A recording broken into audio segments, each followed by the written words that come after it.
প্রথমে কি আপনাকে অনুরোধ করছি আমাদের বিষয়ে কিছু বলার জন্য, মানে নারী পুষ্টি নিয়ে কিছু বলার জন্য। এখানে আমরা একত্রিত হয়েছি। তো আজকে যেহেতু বিশ্ব নারী দিবস, সেই উপলক্ষে আমরা নারীদের পুষ্টি নিয়ে একটু আলোচনা করতে পারি। তো আসলে নারীদের পুষ্টি যদি বলি, তাহলে একটা বাচ্চা যখন মেয়ে বাচ্চা মায়ের পেটে থাকে সেখান থেকে কিন্তু পুষ্টিটা শুরু হয়। তো তখন থেকে একটা মায়ের এবং গর্ভে যে ভ্রূণটা থাকে, দুজনেরই হচ্ছে পুষ্টি কিন্তু তখন আমাকে এনশিওর করতে হবে। তো একটা পুষ্টি সমৃদ্ধ মাই কিন্তু একটা পুষ্টি সমৃদ্ধ বাচ্চা জন্ম দিতে পারে। তো মা যখন প্রেগনেন্ট থাকে, তখন আমাদের পারিবারিক ভাবে সবাইকে এমন ভাবে মেন্টালি এবং খাবার দাবার সম্পর্কে তাকে সাপোর্ট দিতে হবে, যাতে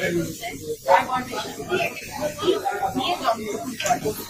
তো সেই ক্ষেত্রে দেখা যায় যে গর্ভে যখন বাচ্চারা থাকে, তখন আমাদের দেশে যদি সাধারণভাবে চিন্তা করি, তাহলে middle class, middle class, higher class, একদম লোয়ারের ক্লাসে দেখা যায় কি আয়রনের ঘাটতি থাকে, ফলিক অ্যাসিডের ঘাটতি থাকে, ভিটামিন ডি এর ঘাটতি থাকে, বিভিন্ন রকম পুষ্টি উপাদানের যে ঘাটতিগুলো থাকে, তখন কিন্তু একটা লো বার্থ বেবি জন্মে।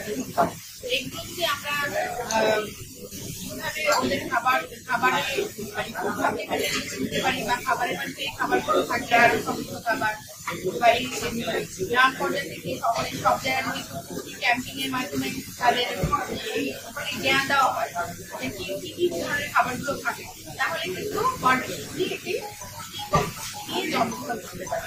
এরপরে আসে যখন বাচ্চা জন্মগ্রহণ করলো, এরপরে কিশোর শৈশব পার হয়ে যখন আস্তে আস্তে যখন বার্ধক্যের দিকে যায়, তখন কিন্তু একটা নারীর পুষ্টির দরকার আছে। সাদিয়া, একটু লাইভে যাও তো থেকে ফাউন্ডেশনের গ্রুপ থেকে। অনেক তৈরি হয়, তখন আমরা যদি ক্যালসিয়াম জাতীয় খাবার, ভিটামিন ডি এর জন্য তোমার মডারেটর করা আছে না, স্থান থেকে আমরা বাড়ানো করতে পারি, স্থান বাড়িয়ে পারি।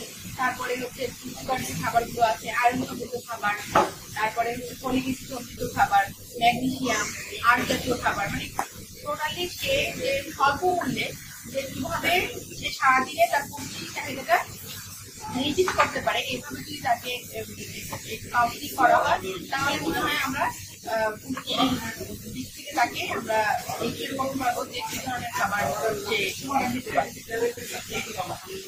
গর্ভবতী নারীর আয়রন এবং ভিটামিন ডিটা খুব বেশি প্রয়োজন। এটা কিভাবে পাবে এবং কত সহজ ভাবে কিসে কিসে পেতে পারে? গর্ভবতী মহিলাদের হচ্ছে আয়রন ভ্রূণের জন্য ফলিক অ্যাসিড এবং আয়রনটা খুবই তার ব্রেন ডেভেলপমেন্টের জন্য, বা রক্ত যখন অক্সিজেন পাওয়ার জন্য, ভ্রূণ যখন অক্সিজেন পায় ভালো, এই জন্য কিন্তু আয়রন দরকার হয়।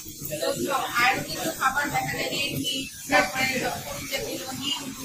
সেগুলি আমরা আয়রন পেতে পারি। এছাড়া আমরা প্রোটিন থেকে, উদ্ভিদ থেকে আমরা গ্রিন সবজি, তারপর লাল শাক, কচু শাক, এগুলো খেতে পারি। কিন্তু অনেক সময় দেখা যায় যে আমার আয়রন জাতীয় খাবার খাচ্ছি, কিন্তু অ্যাবজর্ব করার জন্য দেখা যায় সেটা তখন নিচ্ছি না, তখন কিন্তু আমাদের আয়রনটা শর্টলি অ্যাবজর্ব হচ্ছে না।